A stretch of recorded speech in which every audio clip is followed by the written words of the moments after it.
World Series hero Will Klein joins the show. Not just the Game 3 hero, but the guy that really just, I think, proved what this organization is all about. Is it takes 26 men to win a World Series. And Will Klein, you were such a big piece of that. How's the offseason been being that hero, Will? It's been great. All the love and support from everyone within the Dodgers and all the fans has been really great to feel. And it's been a little shorter than past off seasons, but we're having fun. And thank you guys just for having me on. This will be fun. Absolutely, man. We've been itching to talk to you for a while now. You're always getting so much love in the comments for that moment. First thing I want to ask you is just like, what specifically about your life has changed since that game? I mean, whether it be driving around, walking around, being in public, people reaching out to you. I mean, of course, it's never going to get old, but just how has your life changed at all, if any? Yeah, you'd be surprised. In person, I think I could walk around like downtown LA and people wouldn't, notice you if you're not looking for you, like I'll be behind people in like LA hats. And I was behind a guy at PetSmart the other day. He's like in a Otani jersey, like the blacked out LA hat, no clue, And so it's like that stuff hasn't really changed. But like social media stuff has gone crazy. And like every like little bit, I feel like I get influx of like followers and comments when like some other clip goes viral from that. And a lot of people reaching out on Instagram, like just a flood of like nice messages, like especially around like the holidays and stuff, like appreciative and stuff. And so that's been really nice to see. Like that kind of keeps you going, gets you ready for next year and stuff. So that's been really fun. And I still feel like the same guy I was before, but there's definitely sides to that have changed. And like other stuff like partnerships and that, like it's kind of taken off a little bit. So that's been an added bonus, but just try to take it like nothing's changed, Like, it's not that they don't notice you. It's just they're starstruck. And sometimes you freeze in those moments. They see the recognizable beard. So they're like, oh my God, that's Will Klein. I'm going to leave alone. I'm going to respect his off season. So it's kind of the LA thing, right? At least I think that's my theory at least. But was there someone that you did talk to that reached out to you that kind of blew your mind after that game? Maybe a conversation you had, a person you interacted with that was like, wow, like what did I just do on the biggest stage for the biggest baseball team in the world? Yeah, I talked to Big Poppy, the day after, and like got to meet those guys on their set. So that was really cool, like growing up and watching him. And I think Jeter and A-Rod were over there. And you just grow up watching those guys, like even if you're not a fan of like the Yankees or the Red Sox or whatever, like those were the headliners of MLB and like growing up. And so like getting to meet them and like, having them like have seen that game was really cool and really special. Have you gone back and watched the game? Like some players don't like to go back and watch their games like in their entirety, like the broadcast version, things like that. Like how many times have you gone back and like kind of watched that game and how you performed in it? I haven't watched the full thing or like even my full outing. I'll just see like, like a cut up of clips, like if it crosses my feed, which I feel like it does like every other day. But like I always go watch like the highlights of like Game 7. Like whenever that shows up, I'll watch that like 5 times through because it still gives me chills. But like I feel so like anxious. I don't know to go like rewatch it because it was so like out of body. Like when you're going through that, and it's like sometimes I'll rewatch out and like see like what I'm doing like in my throw and mechanics and stuff. But like that's when I was just gonna leave it as is. Yeah, it must be kind of wild to rewatch that knowing that you experienced it. So yeah, you can just replay the real thing in your mind and you'll be fine. Now, I do want to rewind though, because your journey is so fascinating. At the start of the 2025 season, you're in AAA with the Mariners. You end up getting to the Dodgers.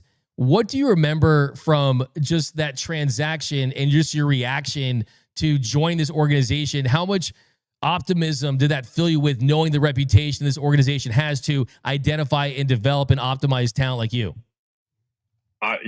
Just a complete 180. Like I woke up Saturday morning to a missed phone call and a text saying like, hey, shoot me a call. And so I got DFA'd at like 9:05 on a Saturday morning, and so that was really like disheartening. And so I just kind of sat there, like my wife and I were like, all right, like what do we do? Like we don't know where we're gonna go, didn't know if we were gonna get claimed, traded, whatever. Like I'd picked it up a little bit that last week. And so I was like, maybe someone will claim me and we'll go somewhere cool. Wife will have to drive 40 hours with all of our stuff again. So she was excited. And then I think it was like literally like later that night that they call and like, hey, the Dodgers are trading for you. I'm like, oh, sick. That's like so much better than, everything that was going on in my head.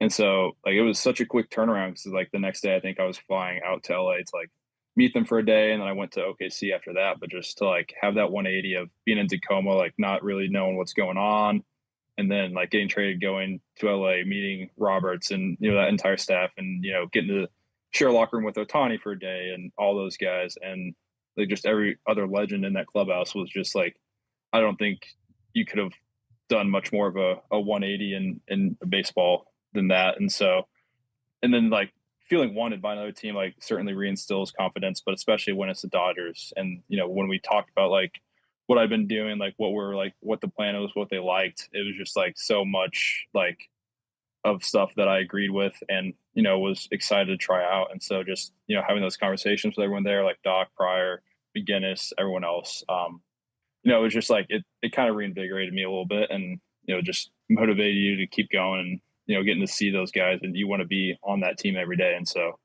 just an amazing organization. I was really excited to be a part of it.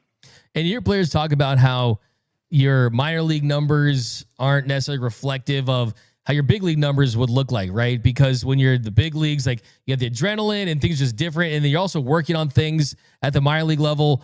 But with the Dodgers, you posted a 2.35 ERA, and you had some moments against the Brewers, the Twins early on where there were some ups, there were some downs, but you could always identify how electric your stuff was. Just kind of what was the process like when you actually got to the Dodgers, and maybe some tweaks you made and some adjustments you made to kind of get to the guy that we ultimately saw be that hero in Game 3?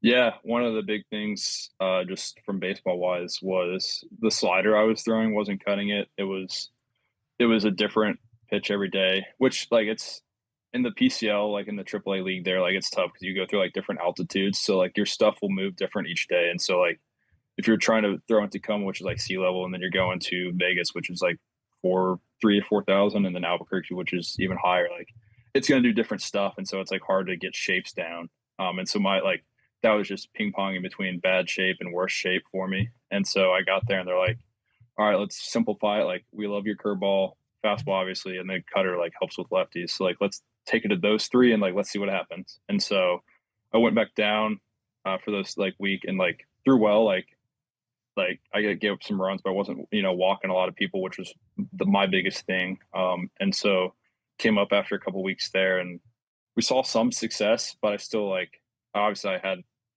a bad game with the Brewers, and there was another one too. Where that was more like of a mental aspect, which we talked about later, but like we saw that there was still room to execute better to righties. And so we're like, what can we do slider wise? And basically all it was I turned my curveball sideways, and kind of the way I release the ball gets it to the seam orientation I want it to go left, which I didn't know if I could get a ball to go left that much. And so having that like really helped.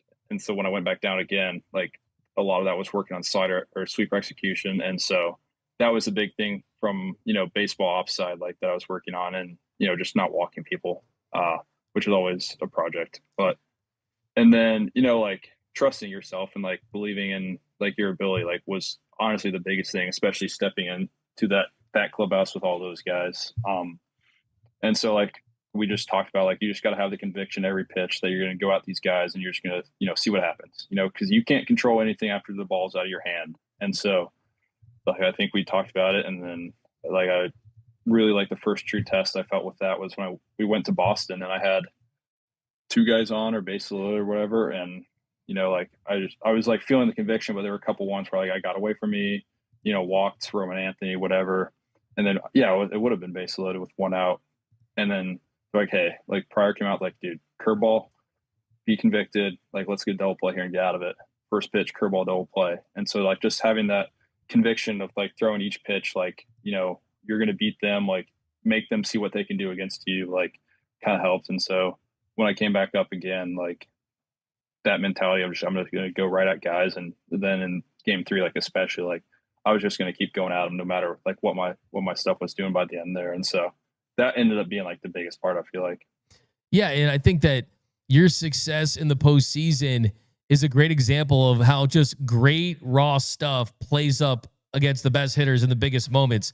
How aware were you when you got to the Dodgers, just how that stuff was playing, like stuff plus and kind of things like that? Because if I'm someone like Will Klein, I'm like, hey, I love these advanced metrics as they tell me that I'm great. Like they'd say that what I bring is a lot different than some other guys bring.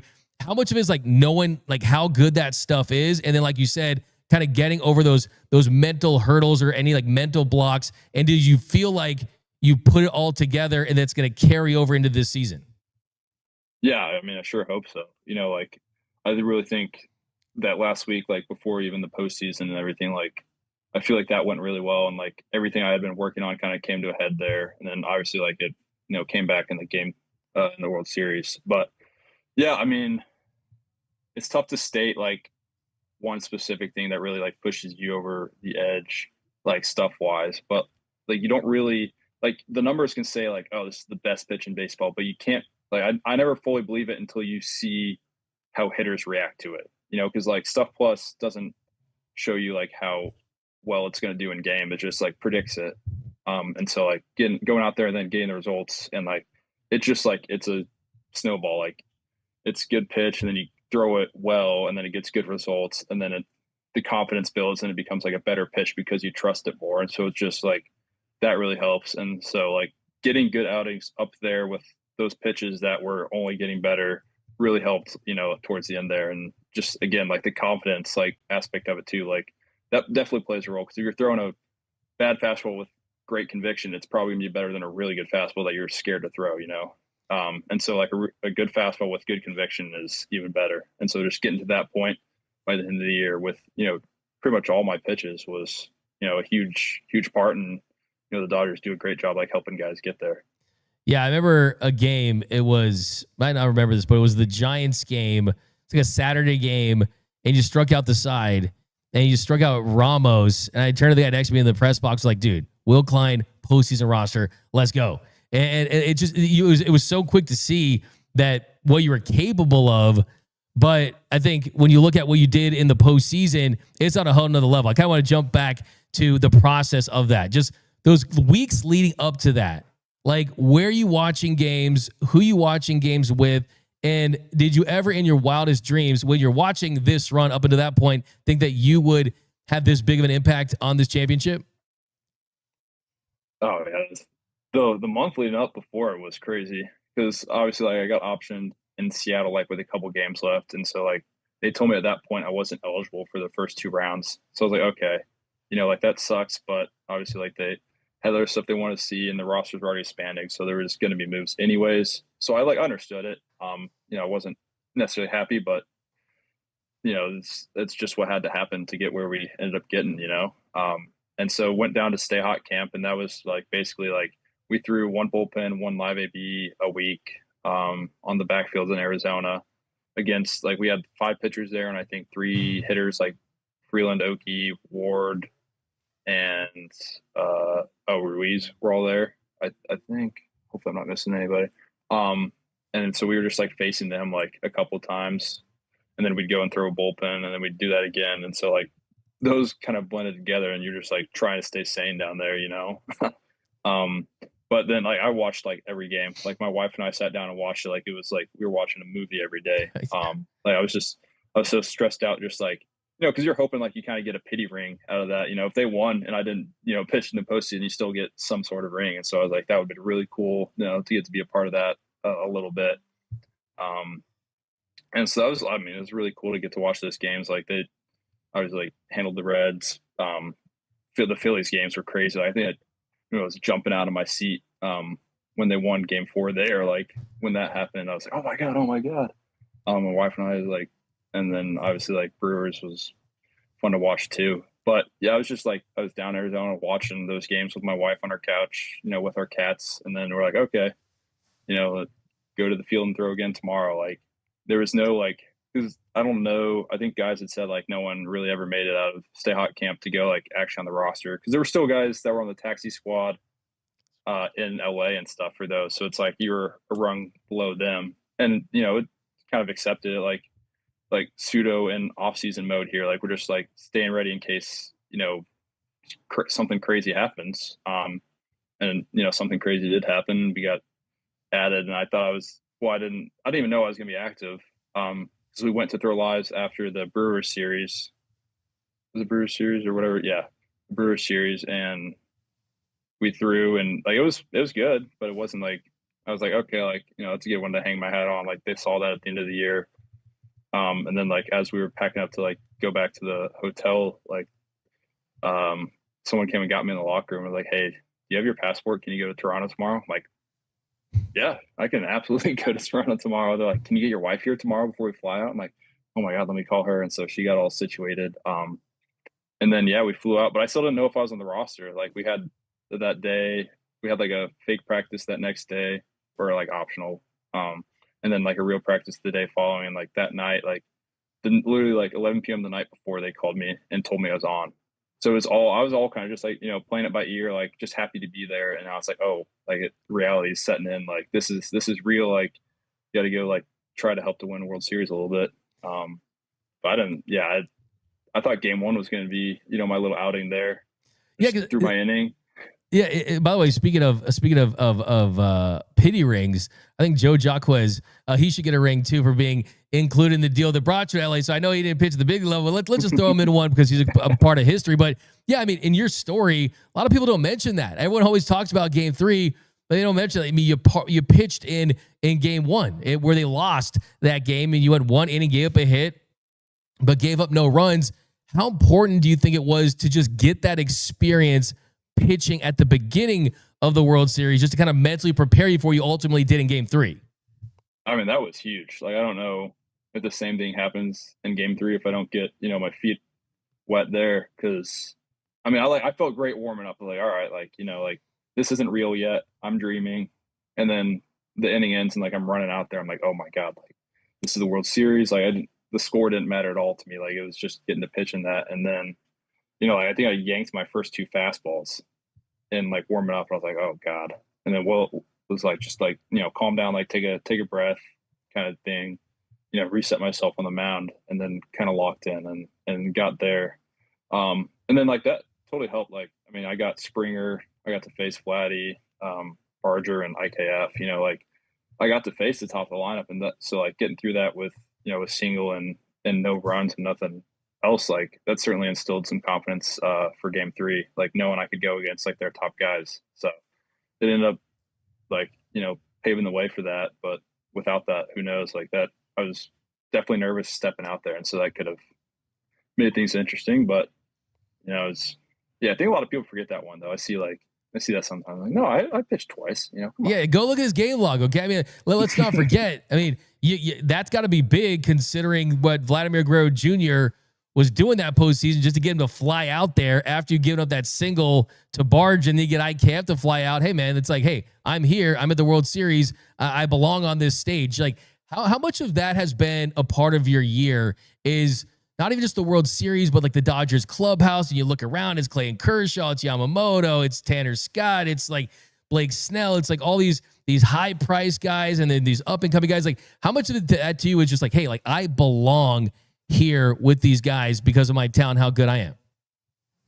Yeah, that's a huge helper. Like you do see those guys, and you're like, I mean, they've done so much in their careers. Like obviously Kershaw is just Hall of Fame. Like and a lot of other guys that are going to be, and then Shohei, like the best player ever. And it's like just kind of trying not to lose these games for him. Like try not to mess up, and then be able to go out there in Game 3 and like effectively like help them win one, and then be able to like not make them use Yamamoto there, thankfully, because that would have changed the story. But to be able to go and like play a big role in that, kind of like it definitely makes you feel like you're a part of the team, like you deserve to be there a little more, and like especially like for years on, where like always have that in the back of my mind, like, hey, if I can do that, like I can go throw in spring training games, or like I feel like I can be a part of the team, so that it definitely helps.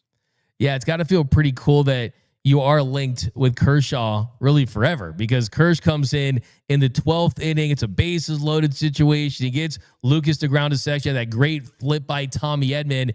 And then you enter the game, and it's a tight game. You come into the game a little later in that game, and you're just putting up zeros. And I think the story is, man, this is in Toronto.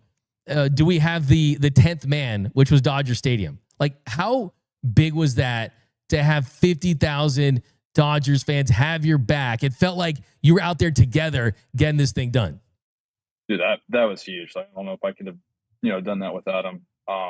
Just like hearing, like, after the third out, like, each time, like, they're going crazy, like, like, let's go win a game here. And then, like, especially like that fourth inning, like, without them and the dugout, like, going nuts. Like, I don't know if I would have made it through. Like, I could hear them just going like crazy, like cheering, like everyone's like trying to support you. And I was like, all right, the least I can do is go out here and, pitch until I die.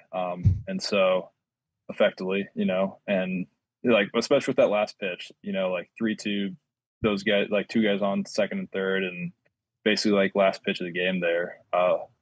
And so like just having that, and I feel like, they made him swing and miss there. So you definitely can't win that game without him. It's such a huge part of it. Like, I don't think people, like, when you watch games at home, you don't feel that. And so like, it just keeps you going, especially like when games get like that. Yeah, I think too. I mean, the emotion that you showed, especially in the 17th inning, when you get that big out, you strike out Heineman, and you're just explosive, and you're kind of losing your mind. And I was getting some Alex Vesia vibes, just like you're out there just losing it, which you love to see. How was the mindset knowing that your previous career high in pitches thrown a game was 36? You ended up throwing 72. Like, what was it like in between those innings, mentally, physically, kind of preparing yourself, knowing that, hey, I got to do everything that you said. I'm willing to die for this thing, right? Like, what was that like mentally going back out there and in between innings? Yeah, I think I drank like a Gatorade an inning. Like, I was. What flavor? What flavor? Whatever they would bring back. Nice. Preferably like the red or the yellow. Classic. But I was doing that. I was eating those little like gummy chews that are some like quick carbs. Because reliever, like, I'm going out there throwing as much as I can, like each pitch. And so like, by the time I got to 2, I was like, all right, like, I'm a little feeling it. Like, let's get some more energy here. And so those kind of kept me going. But like, as soon as I sat down, I was like, I turned into a fan for a little bit. I was like, please, let's score here. Like, I don't know how much I can go. Like, I'm trying to, let's go home. But, and then by the time, like, when we got 2 outs, like, I just kind of like turned that off, like shut it back down, like that part, and then turned back into, all right, like, let's go back out there, get another 0. And like, we're not going to lose this thing. And so like, just being able to like flip that switch for me was huge. Like, sometimes you get caught in that mode of like, you're not locked in, like, you're just watching the game. Third out comes, you're like, oh shoot, like, where's all my stuff? Like, what's going on?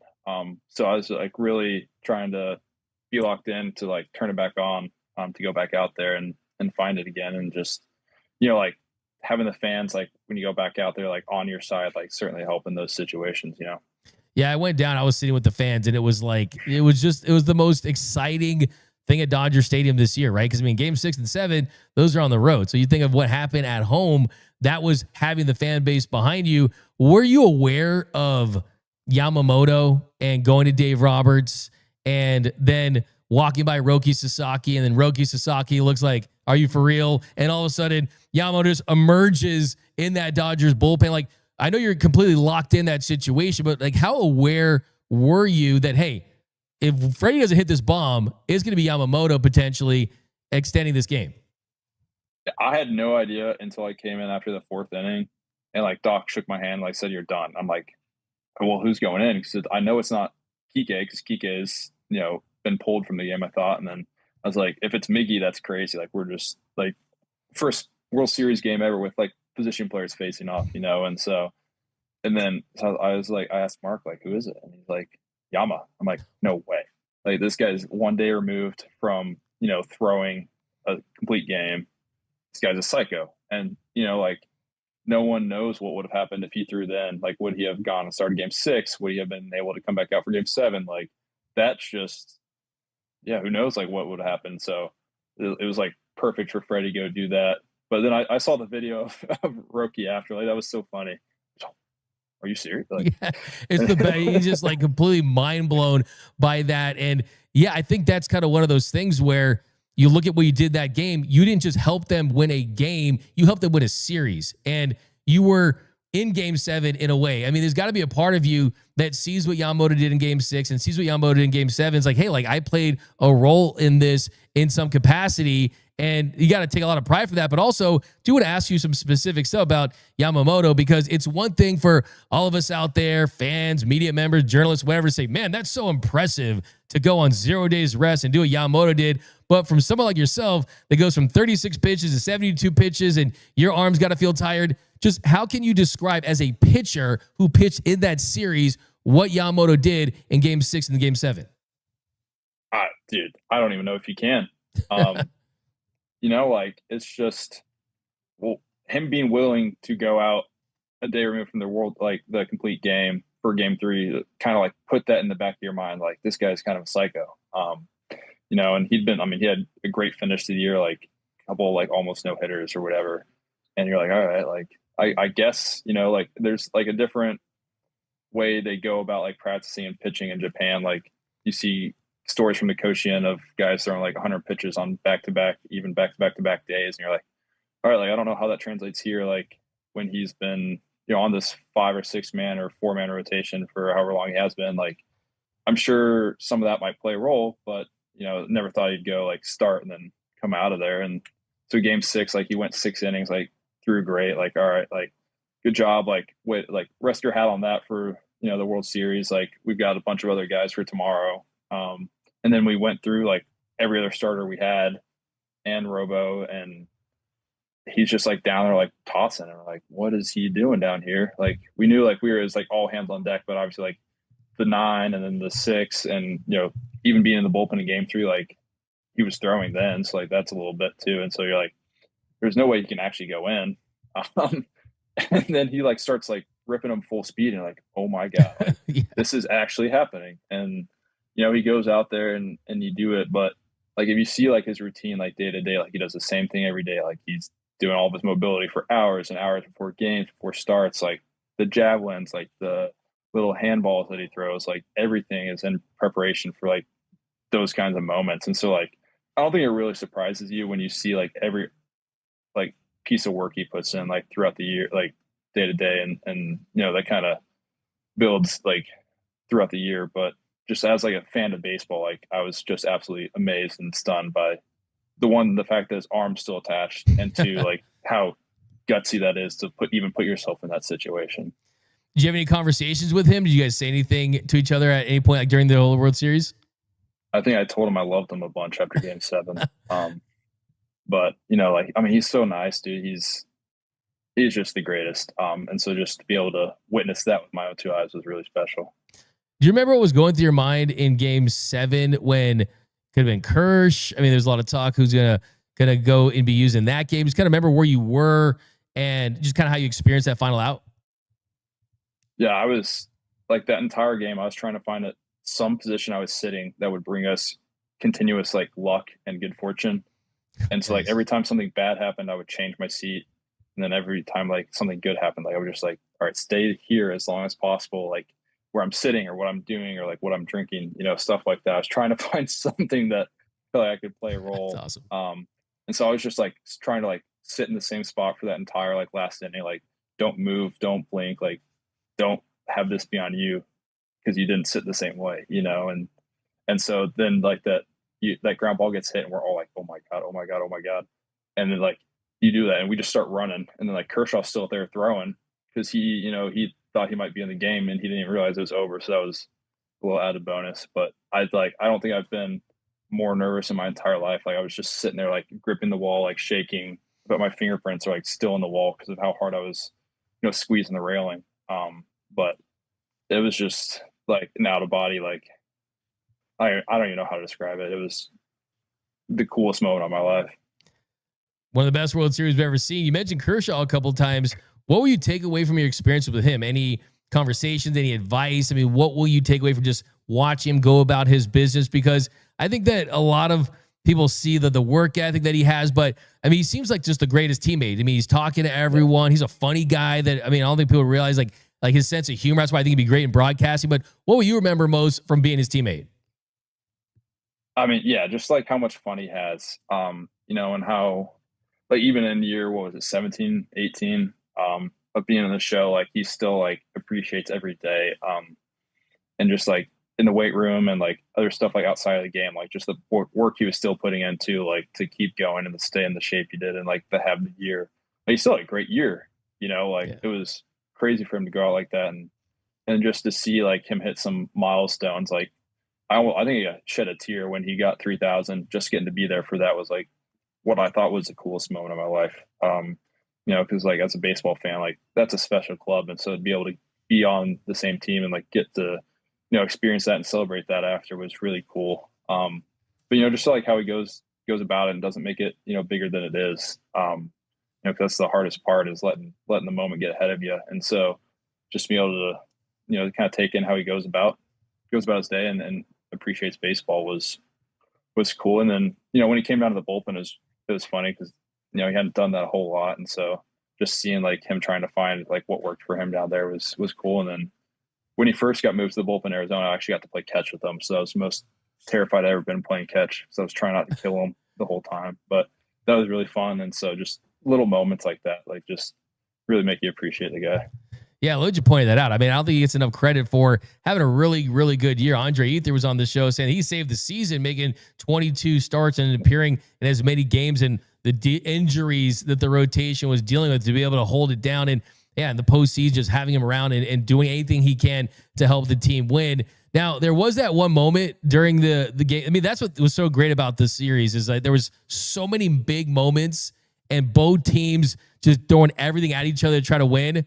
But Robleski and Jimenez, that moment, I got to ask you about that again because I look at that and I laugh every time I see Jimenez and Robleski is such a dog. Like I wasn't trying to throw at you and just kind of going at him. What do you remember from that moment? And what did that kind of tell you about the bond and the brotherhood that exists on this team?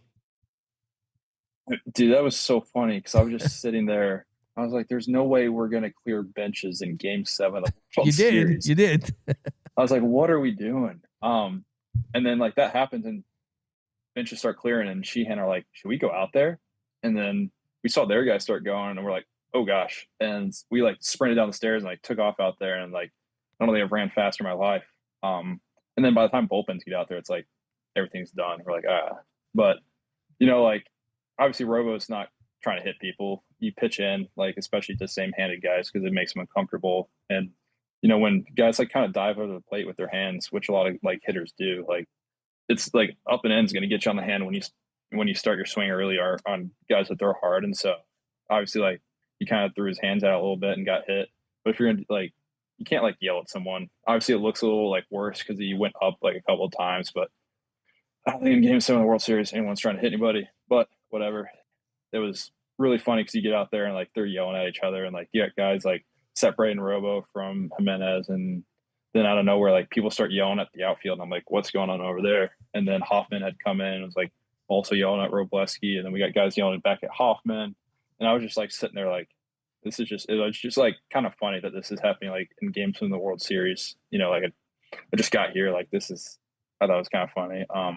And then like people said words and things happened later in the game that I also thought were funny. And so I just thought it was kind of a little bit of justice there at the end, and just the way it finished was, poetry. And so it was definitely fun to be a part of that. I didn't really, get involved anyway, but getting to be up there and like see it happen and then, see what happened later was kind of entertaining. Follow up, which things later in the game were funny? I thought Miguel's home run was hilarious Because of the interactions there?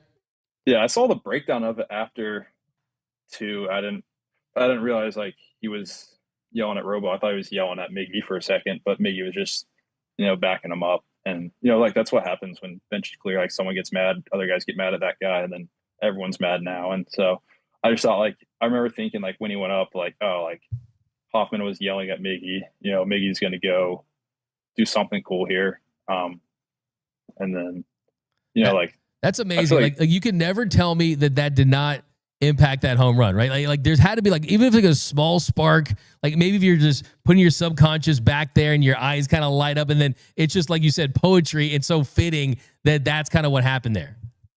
Yeah, like I don't think he can write that up. Like it's just some things come back, and like everyone's had it happen to them. Like you say something, and it comes back. And you're like, like probably shouldn't have said that. Like it all comes around.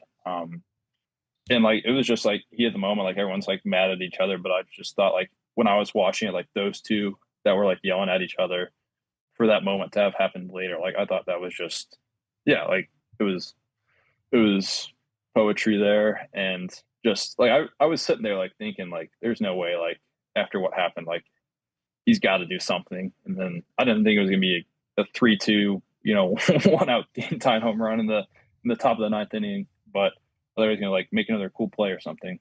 He did make another cool play as well. But it was cool to be able to see him have that moment like with that as well.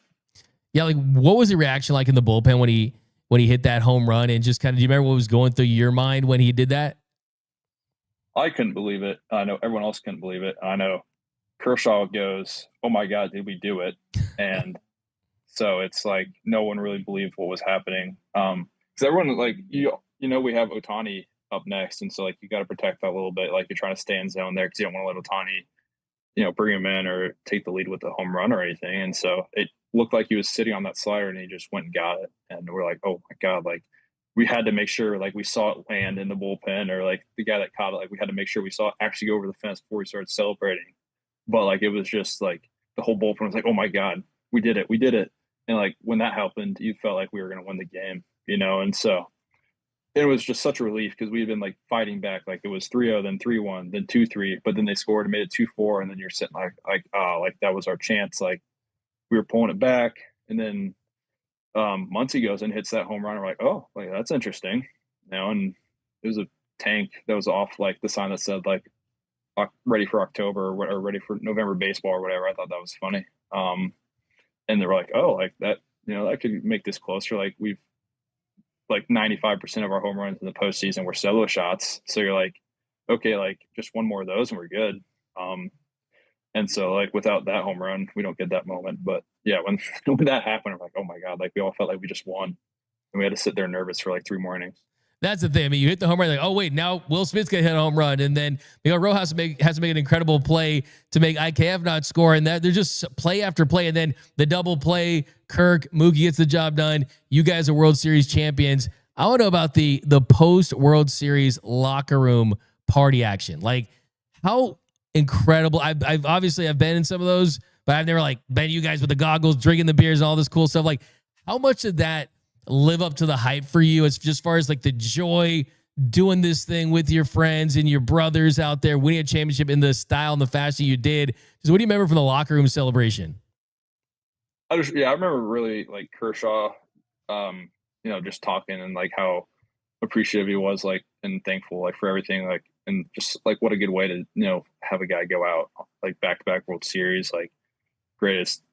I mean, one of the greatest ever to do it, and just be able to like send him off like that. It was just like really cool. And so just those moments after, and then you pop the champagne, like everyone's like just going nuts, and everything that goes along with that was really fun. Like you see it on TV and like guys goggles, and you're like, all right, kind of looks stupid, like you're just soaked in beer, and then you're the one soaked in your beer, and you're like, I love this so much. This is so fun. Like let's keep doing it.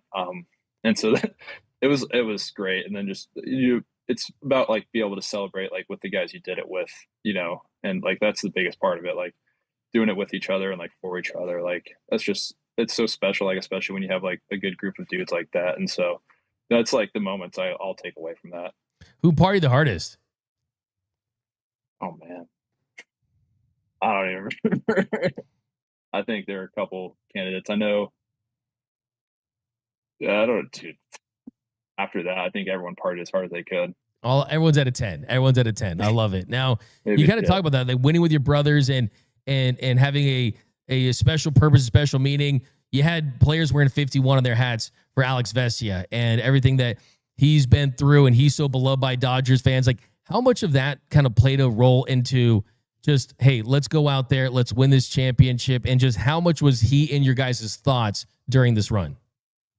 Yeah, the whole time. Like obviously, like we did that in support. Like that's such an unimaginable hardship to go through, and like there's things bigger than baseball. Like there's so much worse than going out there and losing a World Series. And so just be able to like show our support for him, and I think like he really appreciated it. And so just be able to like do that and show him some love was nice. And I like to think that he was out there with us in spirit on in Game 3 because the bullpen kind of just shut it down. Like everyone that threw, like there were so many more like Edgardo had 2 huge innings, and everyone else like Kershaw was like bases loaded. Like it was just so much of a team effort there, like that we're just like all doing it like in spirit of him because he was just such a rock like throughout the year like for the bullpen. So just be able to like go out there and like have the bullpen show up was huge, and I like to think that was a little bit for him. And then obviously like the Blue Jays did it too, and we really appreciate like that. Like I said, like it's bigger than baseball, and so just to be able to have support showed from everybody was really special, and it just it made it feel a little more close to home. That those guys were really supportive about it too, and so that was really cool to see. But like obviously you would rather be out there than going through that, and so just be able to get him a ring for that was the least we could do. I love that. Yeah, some things are bigger than baseball. There's no doubt that he was with you guys during that entire run. I just love to hear that. Now, as far as upcoming season, you guys got a three-peat to take care of. For yourself, just building on what happened in the postseason, just carrying over that momentum, what are the goals for this year as far as the start there? I mean, is it, hey, I'm in that bullpen, I want to help this team any way I can? Is your goal to make that opening day roster, just really be a part of this club moving forward?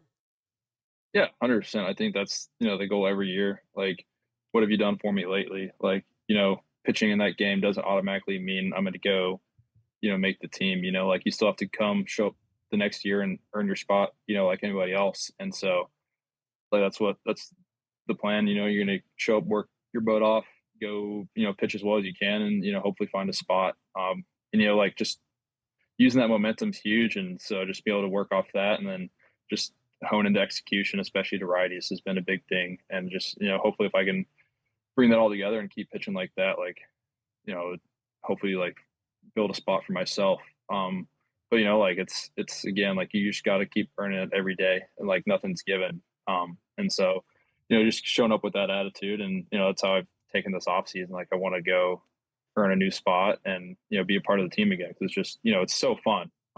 And just be able to be with those guys and pitch at the major league level. Like why wouldn't you do anything to go do it?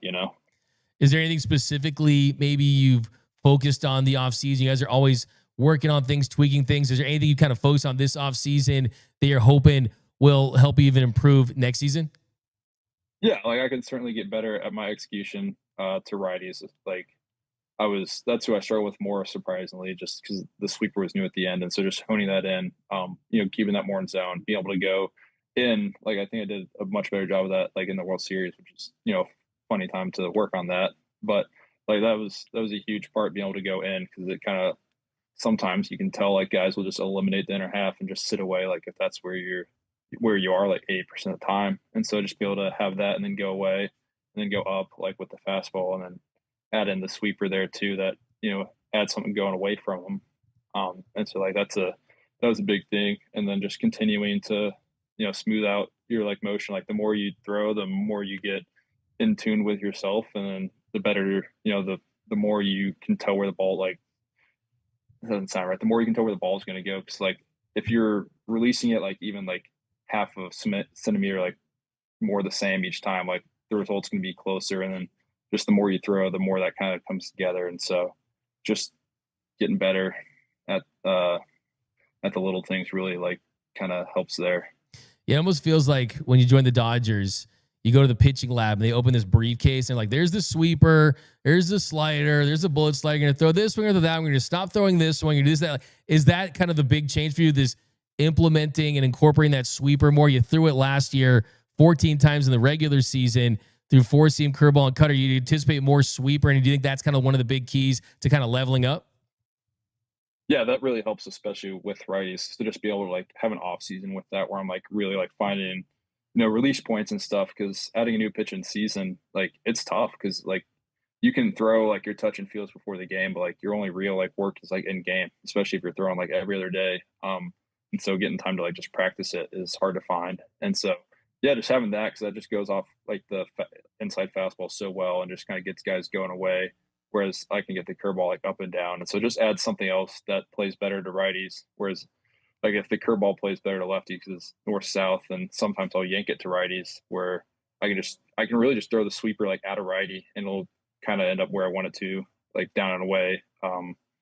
And so just getting better at starting it where I want it to and not like pulling off where I did like a couple times or like bounced a couple, like just getting better at the release points with that pitch and keeping it in zone more where it like holds plane with the fastball and makes those swing decisions tougher. Like that's been the big thing. So I'm really excited where that's at. It's been good the past couple of bullpens. So I'm excited to see how that comes into the new year.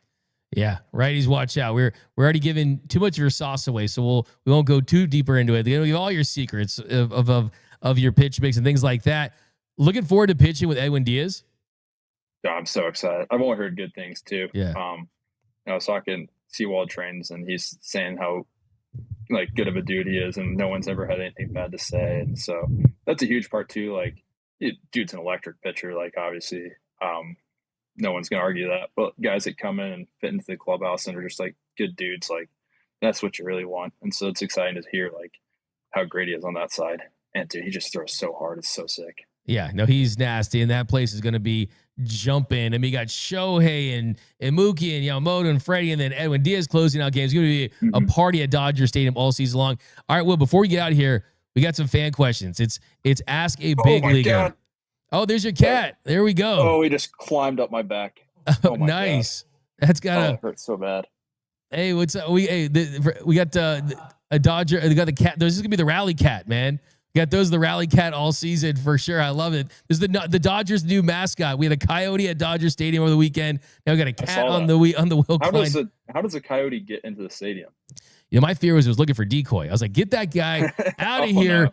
Keep away from decoy. But first fan question is from Alex Ochoa saying, did you keep the ball that was used in game 3 in any way? No, I don't have anything from... Your cleats are at the Hall of Fame. Your cleats are in the Hall of Fame, right? Glove. The glove. Yeah, that's pretty cool, though. They asked after that if they could have it, like, after the World Series was over. I'm like, dude, absolutely. You guys can have anything you want. But that was really cool. The fact that that'll just be there forever or as long as they have that up. And I think that's, like, the coolest thing to take away from all that.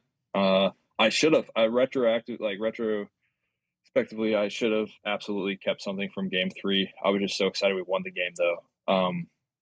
That I was just like forgot to get any keepsakes. But after the World Series, I got like some cool stuff from guys, so that kind of makes up for it. Oh, really? Like what kind of stuff?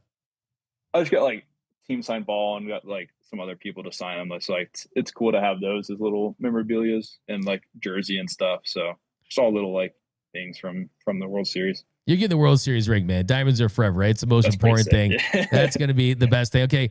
Next one, Joe Magazzini. What was your first car? Oh, it was like a early 2000s minivan. I don't remember what it was, like a Chevy minivan. That was my mom's old car that I got, and I drove around high school, and it didn't have the gas meter didn't work. So I had to like count how many miles since I had last drove and calculate how many more miles until I was empty and like hopefully not run the car out of gas. And so that was fun. I had that in most of high school. Hey man, you got the minivan, you got to drive where all the friends want to roll through. I love that. Okay, a couple more here. This is from Alex Ochoa. He says, can you ask Will Klein, who is his biggest road dog on the team? Who is his A1 homie? This is what he says. I guess if you had to pick one guy on the team you would call as your road dog, who would you pick, Will? I'd say Dreyer and Sheehan are the best. It's important to have, some other rookies that, kind of help show me the way and especially, like help me when I first got there. So those guys were huge, and just, getting to hang out with those guys more was great. They help me assimilate to the team a little bit. I love it. Well, last one here. What is your best piece of baseball advice that you've ever received? Yeah, I would just like, it's so simple, but it's so dumb, but it's the most true thing. Like, just have fun. Like if you're out there, like not having fun, like what's the incentive to get better? Or like, what's like, why are you playing if you're not having fun out there. And you know, like it's still a kid's game. Like go out there and just play it like one. Just obviously like there's a billion more percent more pressure now, and you know other things on the line. But if you can't like step back and you know view it through that lens, like you're only going to put more pressure on yourself, which you don't need. And just like slow it down. You know, just, if you let the game speed up on you, it's only going to steamroll. And so just be able to like slow it down and you know take a breath and take it one pitch at a time. Love it. By the way, a lot of people loving the cat in the chat. By the way, a lot of people saying who's yours? They want to know who What's you up, got in Mango? that. Is his name Mango?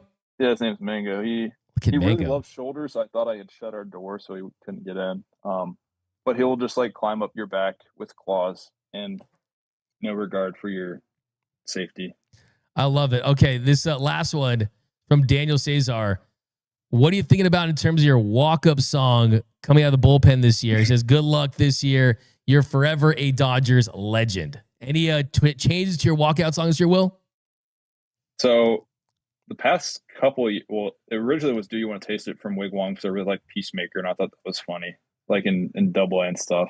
And then I changed it to Brain Stew, which I really liked. It's one of my favorite songs, and so I'd use that when I was with the Royals, and then when I got traded to Oakland, like that would help because I think they're like a Bay Area Blink-182, or they're a Bay Area like band. Oh, sorry. And so like everyone there liked that, and I would like it kind of gets me going. And I get here and Sheehan's using Brain Stew, and I'm like, oh no. And so then I was like, all right, like War Pigs is kind of cool. Like I like that song. And then I forget who said it, but it like came on one day, like when we were lifting, shipped up to Boston. And they're like, hey, you're Irish, like it's Irish jig, you know. And so I used that for the World Series, and I don't think I can really change it now. So yeah, you don't mess with that. I mean, just keep it like it is. By the way, some people are saying that your cat matches the beard a little bit. I think it's not as close, but it's kind of in the same ballpark. So it's pretty awesome. So yeah, that's great stuff. Well, Will, first and foremost, thank you so much for joining us on the show. You gave Dodgers fans a memory they'll never forget. One of the all-time great Dodgers games, performances, and a big part of the 2025 World Series. Enjoy the rest of your offseason. We'll see you at Dodgers Fest. And yeah, man, go get the cat some food. I don't know. Yeah, he's probably ready for dinner. Yeah. Awesome. Well, thank you so much, man.